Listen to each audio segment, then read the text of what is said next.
Jeffrey, thank you so much for joining me today on the Tiny Sessions podcast. Thanks. Yeah, it's lovely to be here. It's lovely to have you.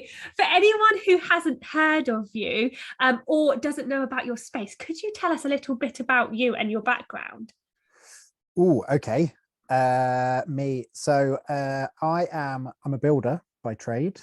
That's rubbish, isn't it? Talk about yourself. First thing you do is talk about the job you do. No, it's good. It's a cool job. Not everyone's trained as a builder. No, that's true. And do you know what? Actually, I think it defines me quite well. So it does. It is actually probably a good thing to talk about. Yeah. So I'm a builder, and I am a specialist in natural materials, and that's sort of using grown insulation.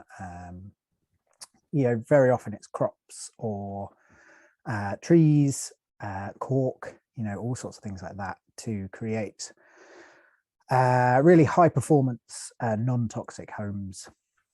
And I do everything from the foundations all the way through to the putting the paint on the walls. Although I try and avoid that bit if I can. Are you a messy painter? I just don't find really any joy in painting. No. It's not because like paint just goes everywhere. It's just because it's not your thing. Maybe a little bit that, but yeah, I think I prefer creating spaces and like finding details. So sort of part of my job is to create a really efficient building. It's got to be really well detailed and not have little gaps and all kinds of like complicated things that need to be thought about in like 3 dimensions and played with, and it's that I really, really love. That's what like excites you. Yeah. And then of course building houses that don't like contribute to the climate crisis, and when people live in them they're not breathing toxic fumes, and it's sort of, it's interesting because I've been doing this for sort of 12, 13 years now. And for a long time, I felt like I was the only person saying all this stuff. And then just in the last sort of 2 years, sort of actually probably since lockdown, it seems to have really ramped up. Yeah. Loads of people are talking about it. So it feels good. It's becoming more well known now, isn't it?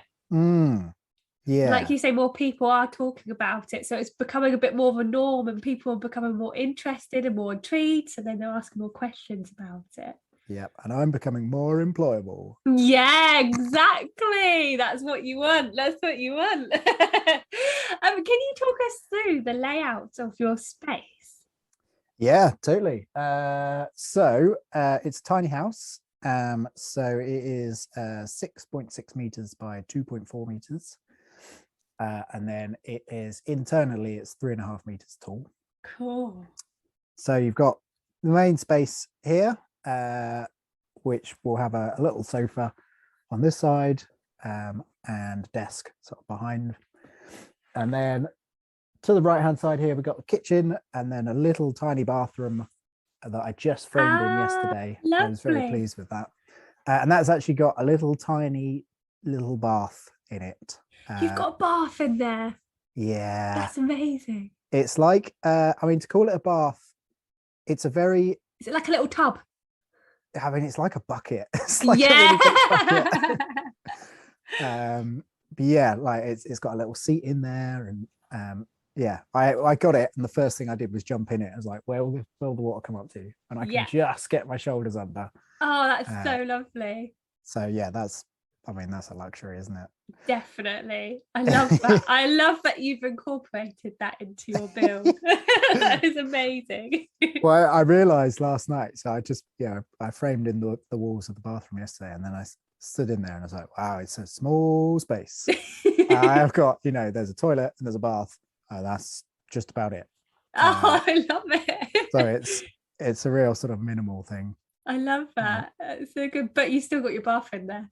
Got a bath. That's the most important bit. That's fantastic. I love it. I love it. A lot of people who love tiny spaces and tiny houses, or want to build their own tiny space, I think the first thing that normally comes to mind is, where do they start in finding land? Can you give us some advice on that start point? Oh, yeah. Well, what did I do? So I used to live on a boat, and then I decided I was going to live on land. And what did I do? Well, yeah, I contacted everyone I knew that had some connection to someone who had some land. I see. And I knew that I wanted, I'm a reasonably handy person. So I knew that I wanted to live a sort of exchange existence where so I could be earning less money in my job, and do a bit of exchange work to live on the land. So yeah, I sent out emails, many emails to all different people, and various people got back to me, and one of them said, you should come and check out this place where I am now. And it's a big old country estate. Oh wow. Like, yeah, it's not been bought or sold for I think it's like 800 years. Oh wow. It's crazy. Yeah, really old. It's wow. It's got oak trees that are sort of 700 years old. Oh wow. Which is wonderful to go and hang out with. Yeah. But so yes, it's a classic sort of old estate in that there's all this land, and it's got loads of buildings that are falling down. And 100 years ago there probably would have been 50 people working this estate. Yeah. And now that's not life anymore. Yeah. So there's actually like 6 people who live here, and they work elsewhere. So, I see. So it's kind of the perfect. They want someone handy to stop their buildings crumbling and doing the general work. Yeah. And I get somewhere to live. That's amazing. So like you say, it's basically an exchange. So you don't have to pay rent. You just swap your skills as payment for rent, basically. Exactly, yes. That's so fascinating, because I think some people, if they don't know where to start, the first thing that you normally would do would be you'd look onto the website and you'd look for land to buy, and then you see how much land costs and you see how much it's gone up, and it just makes you feel like, oh, how do I do this now? Yeah. And it almost puts a halt to yourself, because you're like, what do I do? Or do I buy a place and then knock it down? But then you have the whole planning thing again. So did they basically give you, with this approach, did they basically give you permission to build your space? Did you have to make or sign an agreement or anything to make it possible? Well, so first of all, I did go down the looking for land route for many years. Yeah. And I think eventually what stopped me was that, well, you couldn't tell. So community to me is really important. Yeah. And it's very difficult to tell, like when you're looking at a bit of land, how isolated you're going to be. Most of the things I was looking at were fields in the middle of nowhere. Sure. And it's, there's this like, how am I going to get to know anyone being stuck out in the middle of nowhere? Or it was a real fear of isolation. And also it's just incredibly hard to find a bit of land that you can build on and it is affordable, and all of the things that people struggle with. With this place, no, there is no agreement currently. I'm currently sort of at the end of we did a 6-month trial period. Okay. Where I would be building my house and doing some work for my stay here, staying in their sort of very old, quite smelly old caravan. So the sort of they deemed it not like it's not a particularly valuable bit of real estate, that caravan. Yeah. So they sort of said, come here, build your house, and then after 6 months, if we like each other and think it's going to work, then we'll look at something a bit more formal. Oh, that's great. That's just coming up, and I think they like me. I'm sure they do. Well, you're still there. Yeah.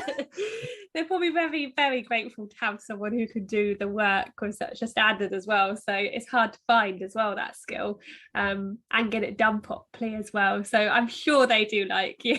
But I think that's a great way of going about it as well. I have thought of it, but I've never really acted on it. I think it's a really good approach. Yeah. Well, so years ago, I lived in the States for 5 years, and I did my sort of training for my building out there. And I met this guy called Yanto Evans, who he's a cob builder, kind of famous for taking, traditional English cob building all the way to the west coast of America. And he said to me that he'd never owned land in his life, and that buying something was a mistake, and he had just found people and made these arrangements. And that kind of sat in the back of my head for probably 10 years, and I was starting to sort of ignore it. Actually, I sort of hadn't really thought about it, and I was looking for my land, and then suddenly his voice came back in my head. That's how we can do it. Because I mean, here I live, I've got 100 acres of woodland to play in. There's a whole valley that is the estate. I could have bought a couple of acres, and that was all I'd have. So in this way I get a lot more for a lot less sort of investment and risk. That's it. And I think that's the thing, it's the risk. Like when you were saying about the 6-month trial, even though you've got a space to build, I mean, the worst that would have happened would have been that you would have had your building partially or near completion, and you would be able to just move it along to another spot. There wasn't anything that was sort of going to make that build disappear or stop a halt to the whole plans and things. So you didn't have any. It's almost like a safety blanket in a way, but a really clever one. Big snuggly one. It's really, really clever. I love it. I'm fascinated by it. Yeah, I mean, I hadn't really considered even building a tiny house for a long time. It's sort of been on my radar. But then it was the realization of that safety thing. Like when I lived on the boat, I knew that if I didn't enjoy where I was living, like I used to live in London on the boat, and then I went, I quite fancy living in Bristol. So I moved to Bristol, and I took my home with me, and it was 2 weeks of the best 2 weeks of my life, I'd say, moving it down. But I'm free, and I really felt like sort of buying a place made me not free, and it made me very itchy to feel kind of like I might be sort of rooted to one place, I guess. That's it. So that idea of buying a property made you feel that. Did the idea of the tiny house building did that make you feel rooted? Because obviously it is land-based instead of, like, for example, the boat that can move and things like that. Did that still have a sort of element of like, I'm not sure, or did it feel like a sort of happy scenario sort of in between? I think it felt pretty happy, actually. I felt there was a definite worry that I was building a gimmick. That was a thing. It's like, there's all these sort of conventions of what a house should be, and my friend JJ calls these posh caravans, and I was sort of thinking, am I building a posh caravan? Is this, am I just doing something really short term and stupid? But actually, the more I've sort of done it, and now it's starting to sort of come together, it's really feeling like this was a perfect idea. Definitely. I am going to be that person who has a tiny house. Yay. Did you ever, out of interest, so you had your narrow boat, you've lived in quite a few different spaces. Did you ever own like I guess we could say like generic flat or property or sort of building at any stage? No, never owned. Always, I did. I lived in London before I had the boat. Rented lots of house shares and flats, and all the different sort of types of property. Never owned, and I mean, as I imagine a lot of sort of tiny house builders, I was, if you look at it this way, very fortunate to receive a little bit of money from a grandparent passing away. Yeah. And that amount of money was, I can build, oh, sorry, at that point it was, I could buy a boat that's mine. Yeah. Or I could, put a deposit down, or put it towards a deposit that ties me into a lifetime of working. And I don't like work that much. No. It's the deposit bit that terrifies me. Yeah. And then like everything afterwards. Yeah. Yeah. But it's like, you're giving away all of the money that you'll probably ever own to secure the chance to give away all of the money that you'll ever earn from then on. Yeah. Like, that's not, I don't know, that doesn't feel like a comfortable thing for me. Yeah, no, I can understand that. Do you think some people can have a view where they think that if you don't have that sort of standard, shall we say, house where you've got your mortgage, or if you're basically lucky you've been able to buy it, people can sometimes think, oh, but when you sell that, you can sell it for more. And for example, if it was a boat, sometimes people say, oh no, you haven't got value in a boat once you've sold it. Do you feel like it might be something that isn't something that crosses your mind or needs to, but do you feel like with the tiny house, if you ever needed to or wished to, and you did put it up for sale, do you think you would be able to get the value back, for example, say to build another tiny house? Yeah, I mean, yeah, I would. I think, having sort of looked around at what other places are selling tiny homes for, I think a well-constructed house, I definitely I think I could make a profit. I haven't sort of looked into it with that much detail. Yeah. Because I feel there's something that I don't really like about the sort of making money from houses. I think houses, they're a basic human need, aren't they? A bit of shelter. So something feels pretty uncomfortable about profiteering from housing. But if at one point, if in the future I had to sell my house, I might suddenly feel a bit differently. I don't know. It's really interesting. It's really interesting, because some people who might not get tiny spaces or tiny houses might turn around and be like, oh well, at least if I get this place, I'll be able to add 50 grand on top or 100 grand on top. But really, there's nothing to say that your tiny house wouldn't do the same, because it's still a house at the end of the day, isn't it? It is. Yeah. I mean, that's interesting. It might well. And housing, it's a weird thing at the moment. We're not building enough new houses. There's a lot of need, and with climate change, and there's sort of increasing of flooding, and all the sort of homes that are being built these days are being built onto floodplains, and places where we haven't built previously because they're not good places to build. So maybe a little mobile home in the future will be a pretty desirable thing. I don't know. I'm not thinking of it like that though. I'm definitely thinking it was my house. Exactly. It's yours. No, it's really interesting. It's so fascinating to sort of like hear people's opinions on both sides, because I've spoken to some people where they say, oh, our family don't understand what we're doing, and those questions do come up in conversations, so it's really interesting to know by someone who is doing it what those sort of answers are. So my family definitely don't understand, by the way. Do they not? Are they like, what is he doing next? What is he up to? I mean, I think when I bought the boat, they were like, oh, that's a strange decision. But actually, my dad really came around to it, because every time I had to move it sort of early on, he was like, there, just, where are we going today? He loved it. He loved it. But I've definitely been sort of raised to be a bit more sort of normal. Is that the right word? Yeah. My brothers are definitely straight down the line. Yeah.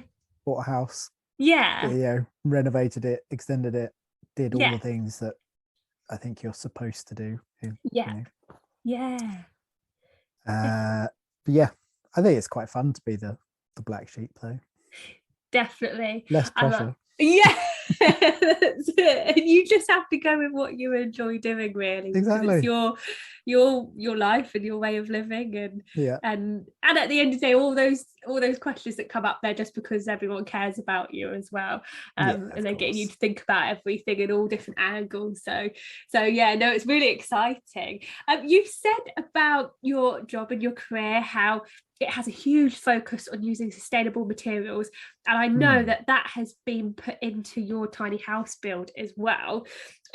Can you chat to us about how do people build with sustainable materials? Because sometimes people may think that it will be too expensive to be able to source sustainable materials. So are there ways around that? Yeah, well, I mean, at the moment, because of economies of scale, the big commercial sort of mainstream materials are cheaper. Yeah. And I was having this conversation with someone the other day. It's, if you're looking at just putting insulation between your walls, like in a timber frame wall, the difference between sort of rock wall kind of, insulation and wool is like a few £100 extra. Yeah. And generally, a lot of people at that point will go, "Oh, it's too expensive." But then when they've got like a mostly completed house, they'll go, "Yeah, I'll spend an extra 200 quid on a worktop." Yeah. That money suddenly has a different value when it's on a different thing. Yeah. So but it is more expensive generally at the moment if you're buying kind of products. There's money to be saved in sort of using natural materials if you are kind of using more raw materials. Okay. So the less sort of processing that's done by someone else, the more processing that's done by you, it can be cheaper. But then, of course, that is only the case if you don't count your labor as having a value. Because you've got those skills, you're able to do the labor yourself, so that's a huge cost that's stripped out. And I know some people, like when you mentioned about the wall as well as insulation, I guess a way would be to be able for people to approach farms and things like that and sort of just approach people directly. Can you do that? It needs to be treated and washed. I think there's a thing with moths. I see. And I think one bad company who made sheep's wool insulation didn't do the right treatment. And I think the treatment is not like a chemical thing. I think it's borax. Okay. I feel like that's a mineral or folate. I'm not sure. I think it's pretty inert though. But yeah, this one company didn't treat their wool, and then loads of houses got moths, and now everyone says you can't use sheep's wool insulation because moths. No. So yeah, it's an absolute nightmare in my world. But so the answer, so to answer what you were saying, you need to sort of wash and treat fleeces if you get them straight from a farmer. It is something I have done, and what I discovered is that a lot of sheep fleece is actually sheep poo. I smelly, see. So if you're on a super budget, then it's definitely doable.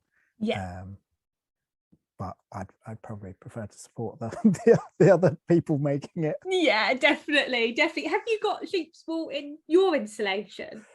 My insulation is actually I've used wood fiber. Oh, cool.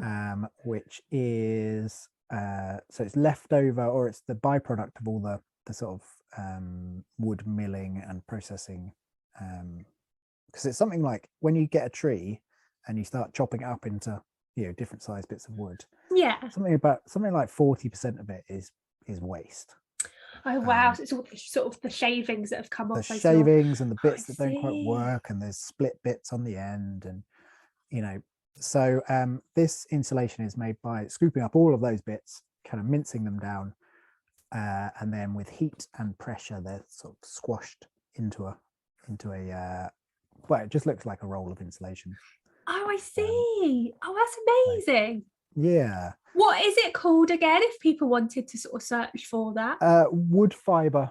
Wood fiber insulation. Yeah, the brand I've used is something called Pavaflex. Okay. Yeah, and you just get it in a roll, put it in between the joists like you'd do with any other Yeah, that's amazing. That's so cool. And what other materials have you used in your tiny space? So I've used a lot of cork. Okay, the actual cool. building is wrapped in a cork facade. Oh, okay. Is that on the outside or in between? On the outside, yeah. On the outside. So you've got your wood paneling on the inside, and then you've got your insulation, which is the like wood shavings. And then on the outside, you've got the cork layer. Yes. So the cork is doing two things. First of all, it is a waterproof finish. It's keeping the rain out. But it's also so when you've got a timber frame, the bits of wood that you build your frame with span from the inside to the outside of the building, and so you've got all your lovely insulation between the wood, but then the bit of wood is actually being a cold bridge between the inside and the outside. Right. Yeah. So by me wrapping my entire building in cork, which is an insulator, it stops all of those cold bridges from crossing. So it makes a much more efficient building envelope. Yeah, it's like a membrane, isn't it? Yes. Wrapped around it. Super insulated membrane. That's so cool. Yeah. Does that come as a roll or panels, or? It comes as a board. I know anyone listening to this isn't going to know what I'm doing, but there you go. Okay, so it's quite comes thick. in a big sheet. Yeah. It's like that sample is like a brick size. Yes, in normally terms it's of the sort of dimensions. a meter by half a meter sheets. Oh, okay. And then you just panel it all together, so to speak. Yeah, exactly. That's amazing. And so I've got this right. So you've got your wood on the inside, you've got your insulation, and then you don't have wood after that. You've got cork straight away. Cork straight away for most of the building. I wanted to do something a little bit different around the door, just to sort of break up all the cork. So I've used a bit of UK grown cedar. Amazing. Which is a lovely kind of weather resistant, but also crucially for this build, very light. That's so cool. And with cork, sometimes people say, so you can get cork flooring, and sometimes people say because it's great with insulation, but people get worried about cork moving, sort of with the cold and the heat, and moisture and things like that. So you've explained that the cork is actually fine with water on it. It doesn't start to soak it up. Is it movable with sort of cold air and hot air? Does it shrink or expand, or I guess no different to wood, know. I guess. I mean, there must be a bit of contraction going on. Yeah, I don't have a sort of figure on how much it moves. I would imagine it moves a bit. Yeah, and I guess that's no different to any other sort of building material, really, because they all do to an extent, especially with the weather. Yeah, that's really interesting as well with the cork, because I always worried if moisture would slowly start to sort of trapping. Sometimes when you see cork, does your cork have like a layer on top of it that's sealed? No, it's just the cork. That's amazing. So that's what I always used to worry, is if moisture used to, like, when you've got something slightly open or a crack, if it used to sort of seep in, but it doesn't sound like it does. Yeah, well, I mean, that's one of the things with using natural materials is this idea of, people call it breathability, but what we're really talking about is moisture rather than air movement. I see. And so, using a material like this, cork is slightly absorbent. So when it rains, it's the it will soak up a little bit of water, but then when the wind blows, it lets all of that back out into the air. And it's, as long as you keep that material able to sort of absorb and give it away again, then it's not going to cause an issue. If you then wrap it in plastic and don't allow that moisture to escape, then that's when it's gonna start to rot. And I see. Yeah, it's that, like you say, it's that not being able to breathe side of it. That's amazing. We've spoken about that you're a woodworker, and we've spoken about that you are sort of doing jobs on the site that you're on in exchange for being able to be where you are. Does your woodworking career fund your build in terms of your paid jobs that you have?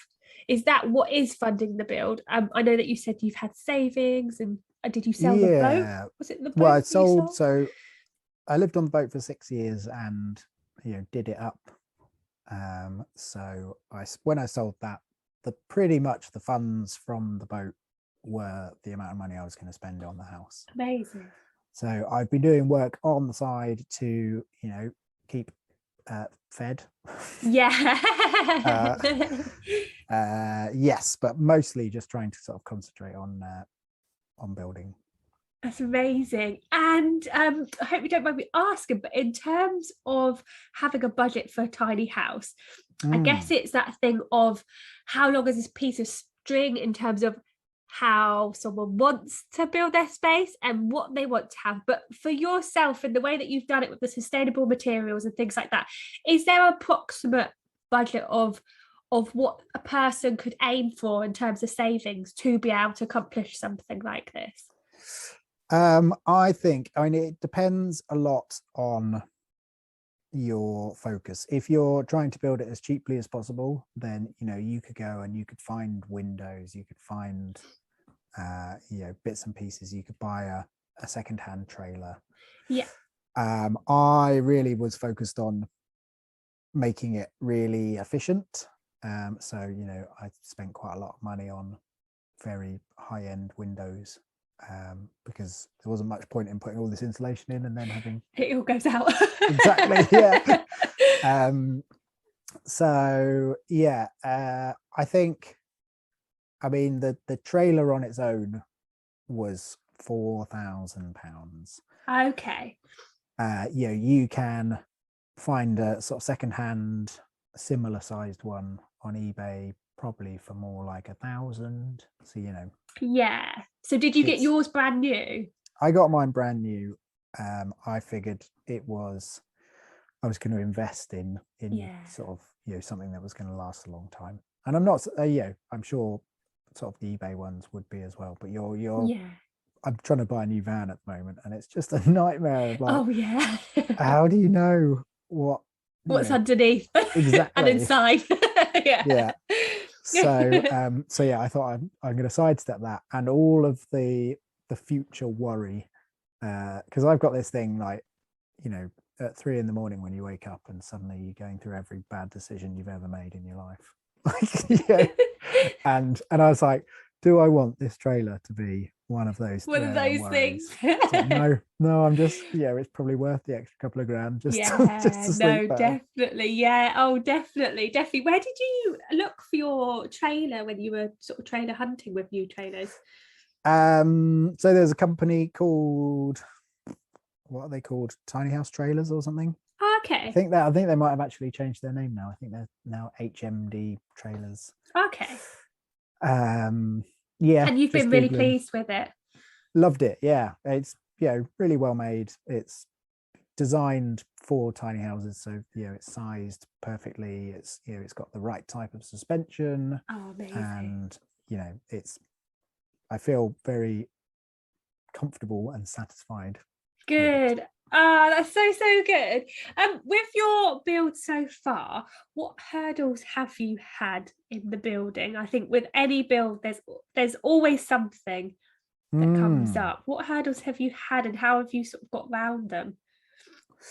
Well, what hurdles? I mean, I built all the framework, and then because of the 3 a.m. concern, I then took it all back down again and redid the floor a little bit more sort of Sturdier. Yeah, because there's a thing we've got weight limits on trailers. Okay, so yeah. The total weight that this can be is 3.5 tons. Okay. Which sounds like a lot until you start like piling on materials. Yeah. So every kind of decision you make about what you're putting in is like, the back of your mind is going, wow, that's heavy. Yeah. And so you try and think about, well, what can I do that's a bit lighter? And I'd made a decision early on about putting a very thin membrane on the bottom, and that was it. And I built the whole house, framed out the whole house, and then I went, no, it needs to be a little bit tougher than that. So I took it all back down again and redid it, and then built it. And it's sort of one of those things. I come across this all the time, that I think you spend longer trying to decide if you should do the thing, like to take your thing back down again, than it actually takes to do it. To actually just do it. Yeah, if you'd just got on with it, you'd have saved a whole lot of time. Yeah. That's amazing. So making sure you have a sturdy floor from the start. My thing. That makes sense. I think I know the answer to this, but will this be your forever home? I hope so. Yeah. Amazing. I mean, obviously, who knows what the world or my life even is. Let's start small. What my life is going to do. So I mean, I'd like it to be. I've designed it around everything that I like doing. It's a space that is fitted to me like a glove. So I don't see any reason why it shouldn't be. I love that. And we were just saying about sort of the hurdles that you've had in terms of the build.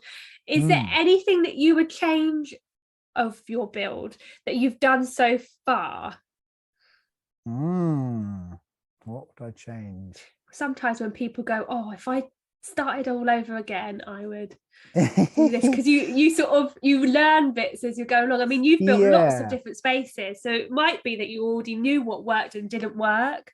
Yeah, well, I think one thing that was a sort of learning for me, like when I was designing it, I'm not a designer. I mean, I trained as a product designer, but I'm not an architect by any means. And when it came to designing how big the windows should be, I didn't really have a good handle on like what's enough light, what's too much. Sort of windows are inherently kind of leaky. They're not very efficient parts of the build. So it's like, I don't want to make them too big, I don't want to make them too small and live in a cave. So I think it's going to be difficult to know, because every time I change the build slightly, like I just put up this paneling a couple of days ago, and it completely changed the kind of light in the space. Okay, yeah.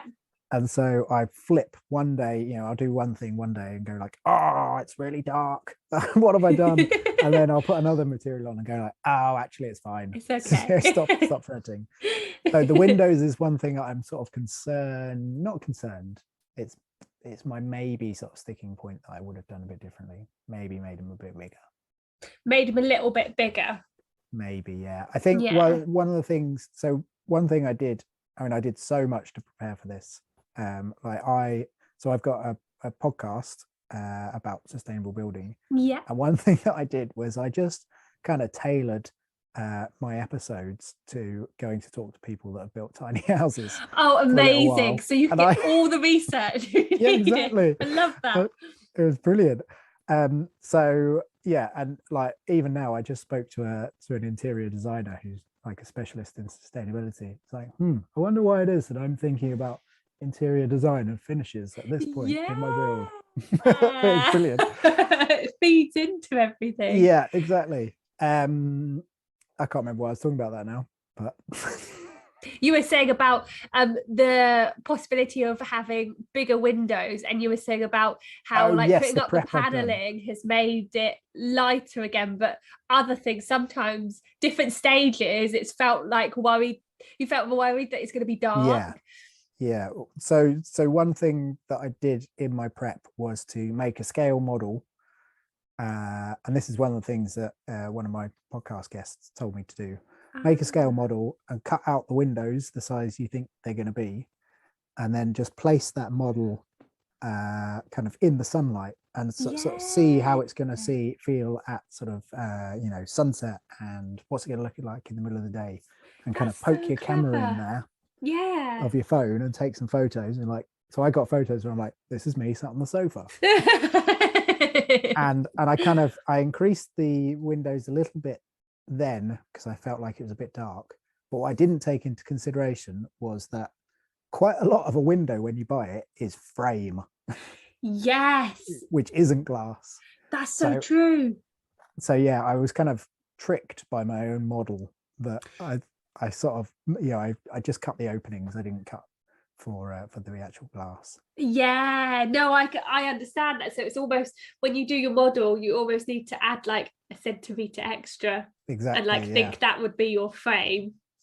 And then know that it will be a little bit less, but it gives you a better guide. Or it'd be a centimetre smaller, wouldn't it?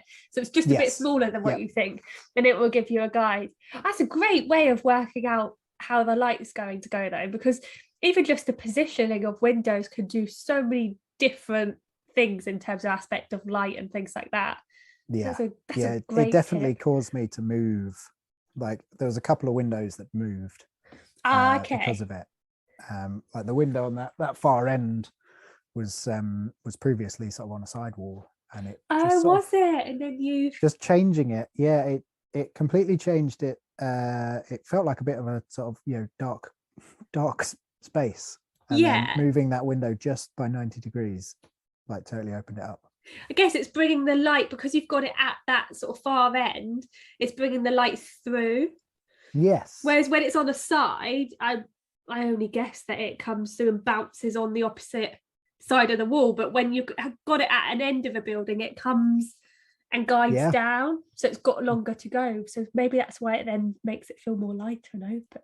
Yeah. It might well be. It actually, so part of that one I just remembered is I read this thing about, what did he call it?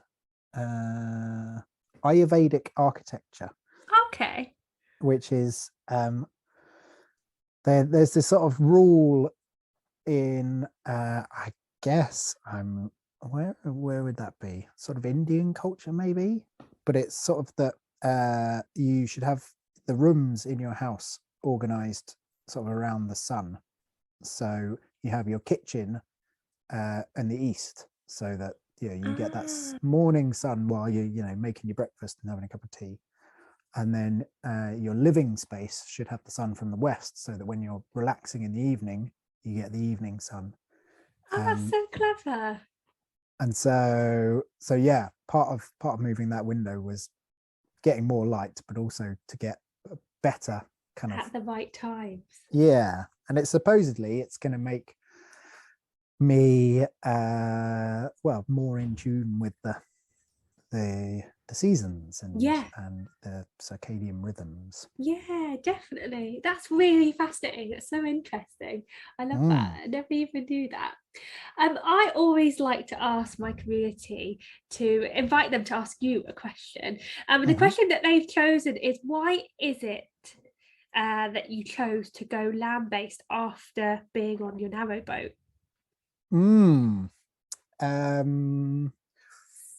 Well, I so the boat, I was on a boat for 6 years, and 3 of those I was cruising. So every 2 weeks I was moving, and then for 3 I lived in a marina. And during that time, I never really had any place to grow things. Was my big thing. And I had pots and stuff on the roof, and that'd be great until I went away, on the hottest weekend of the year, and then everything would die. And it's happened again. So yeah, definitely wanting to grow things. And the first thing I did when I moved here, when I was waiting for the trailer to arrive, was I dug myself a garden and I planted loads of veg. And I love that. It's you got to stay now. Yeah, exactly. Yeah, I've got chard still to eat, so I can't go. Yeah, and I think, I don't know, like I do a lot of green woodworking as well. So that's, harvesting trees and working them while they're still sort of fresh. And it felt like floating around on the water was just a little sort of disconnect from the land. And I wanted to be sort of in that space where I was sort of working and living. That makes perfect sense. So I guess that was it. I mean, also lockdown. Yeah. I think no matter what you were doing during lockdown, by the end of it, you wanted to do something else. Yeah. So I would be lying if that wasn't a fairly sizable factor. Like you were ready to get off of that boat. Yeah, I mean, I couldn't really stand up on it. Like I could stand in the middle where it was highest, but like when really? I did my washing up, so I yours had was to like quite have low. my head to one side. Oh yeah, no, you don't want that. You don't want to be sort of in your 80s and punched over because you've been in the enamel boat by then. But yeah, so like the desire to stretch and to have some space like around me, that I could sort of stretch into, that came very much from a sort of feeling of being a bit contained in lockdown. That's so cool.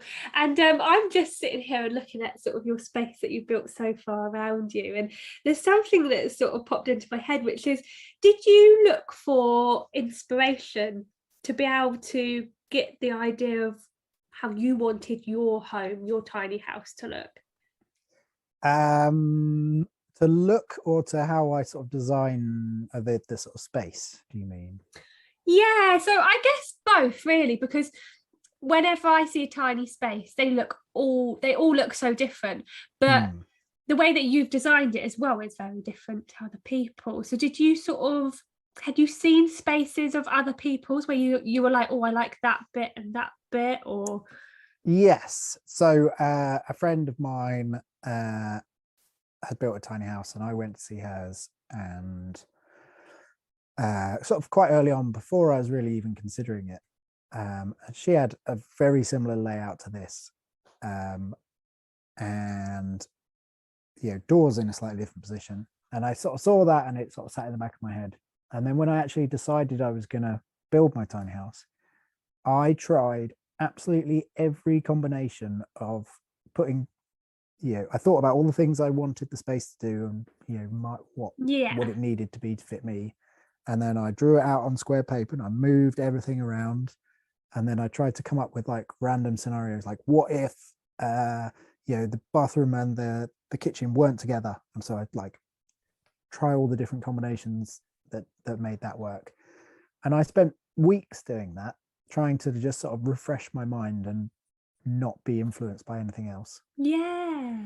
And then I came all the way back and built something very similar to the first one I saw. Well, that's always the way. That is often the way. It's always that first decision. But you wouldn't have been happy if you didn't go through the other ones. Yes, because you probably would have always wondered, I wonder, like, what would it have looked like if the buffer was that way, and exactly. It would have been more annoying. You would have been waking up at 3 a.m. wondering. That's it. Oh, amazing. I always like to ask my guests a sustainability question at the end of each podcast episode, and the question is, what do you wish that you or we had more of?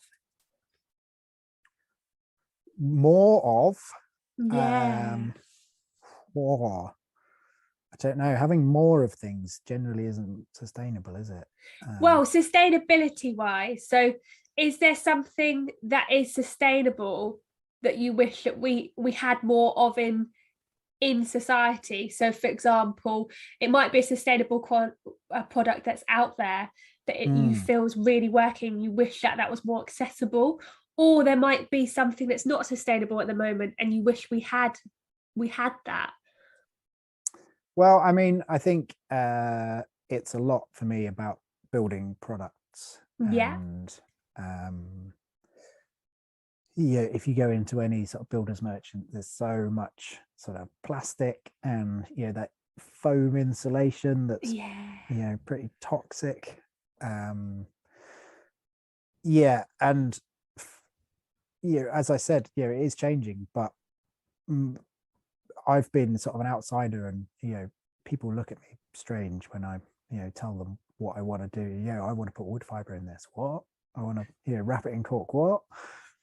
So I'd love to see just more acceptance of natural building materials, and more like if you go down to Wix or B&Q or somewhere like that, more of it accessible, like having it just presented as an option. Because I think a lot of people would choose it sort of over the other stuff. Especially if you say, if it was in your general sort of shops like DIY stores and things like that, and you could just grab it off the shelf, people really would. I tell you what, if you insulate with wool, if you've ever insulated with like nasty mineral wool or rock wool or something, and then you put wool in, it's like, oh, it's so soft, and my hands smell great, and I'm not itchy. That's it. Give that pleasure to everyone. Eyes would puff and itch and yes, scratch. exactly. You can see like at the end of the day. Oh, that is such a good answer. And I think even with like the new builds that go on, I always think if every new build was built a way that was like that, then we would all be better for it, I think. I mean, the world would literally be a better place. There would be less carbon in the air if we used materials that are made of carbon. That's it. Oh, I love that. That's such a good answer. Jeffrey, thank you so much for joining me today on the Tiny Sessions podcast. For anyone who wants to find out, thank you so much. For anyone who wants to find out more about you, you've got your Instagram handle, which is Jeffrey the Natural Builder, but you also have your own podcast, which is Building Sustainability Podcast as well. Amazing. Thank you so much. Oh, you're most welcome. That was so good. It's so fascinating chatting to you. It's so interesting, and it's so lovely to chat to someone who has that like wealth of like knowledge in terms of like building materials and sort of answering all those questions. It's so good. Oh, great. It's really good. It's been very, very easy. I'm glad you enjoyed it. It must be like nice being on the other side as well, because normally you've got to always do your hosting of your podcast. It's nice. I mean, normally I've done hours of research and planning, and it's all in my head. I know all this stuff. I can just talk about it. That's it. That's exactly it. Oh, well, I cannot wait to see your build progressing. I can see like bits in the back and the corner and behind the fire there, the log burner as well. So it's really, really, really cool. It's really fascinating for me because I really want to build a tiny house. And I was doing that route where I was looking at places of land to buy, or buying a building and knocking it down, and then I was like, but how do you get the planning, and all of that stuff just in my head was just racking up money that I can't save until way in the future. So what you were saying, and I've thought of that before, and I've again put it to one side, so what you were saying was really handy, and it sort of put it back into my brain in terms of like different ways of finding places and land. I remember I was looking at, like, for example, in Scotland and like Wales, and some of a lot of people moved to Wales for that very reason. That's it, because I think I can't remember what it's called. There's like a clause or something that in Wales, the One Planet development. That's it. There's that. So they've got that in Wales, and in Scotland they have their planning permission is totally different for like building tiny spaces and things. Yes, they've got the hutting campaign as well. That's it. Is that what it's called? Yes, although you're not supposed to live in the huts, I don't think, but I think a lot of people do. My friend's built one and he's gonna live in it. He's living in it. So he's built one in Scotland. Yes. Amazing. That's so cool. What is his hut called? Is he on Instagram? I don't think he is actually. He's a bit more of a hermit. It's so cool. I remember when I was looking at like cabins and other types of spaces, and the only ones that I can find, there's a few tiny houses that like I come across in the UK, and then the rest of them are like cabins and things that are in Scotland. And other than that, you then have this huge amount that's like in America. Like there's loads everywhere. America and then Australia. Yes. Those are the big places. Yeah. Here, not so much. Yeah, that's it. And there's like places where they have like villages as well, don't they? Have tiny houses. There was a guy who, I'm sure he was UK based, and I haven't heard anything. I wish I could remember what his name was, because I think he was trying to create a community that was tiny houses. So it was almost like a bit like when you've got like a new build housing estate, but it was a very miniature version with just a few tiny houses that I think he was building, which is interesting. Nice. I see that sort of thing come up on Facebook quite a lot. Yeah. And I think they all start with really good ideas, and then sort of bureaucracy and politics gets a little bit involved. So maybe that's what happened. But I don't know. I mean, that's quite a negative way of no, I know what you mean. I think they did a TV show on something like that. I think it was like a reality thing, but I think it was a TV show where they had people who were retired.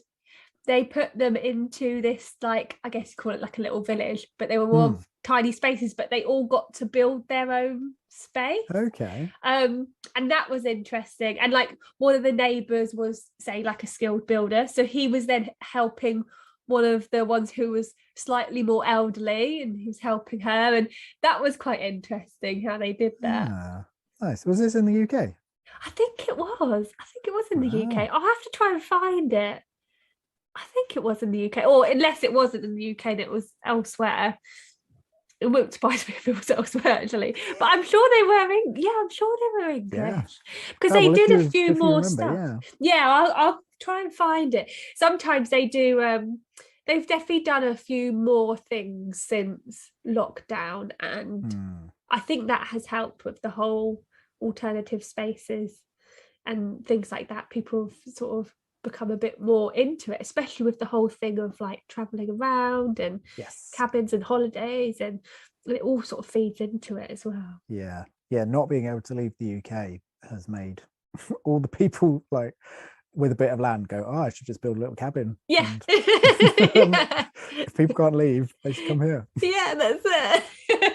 Oh, amazing. It's been so lovely chatting to you. I best let you get on, but it's been really lovely chatting to you. I feel so inspired.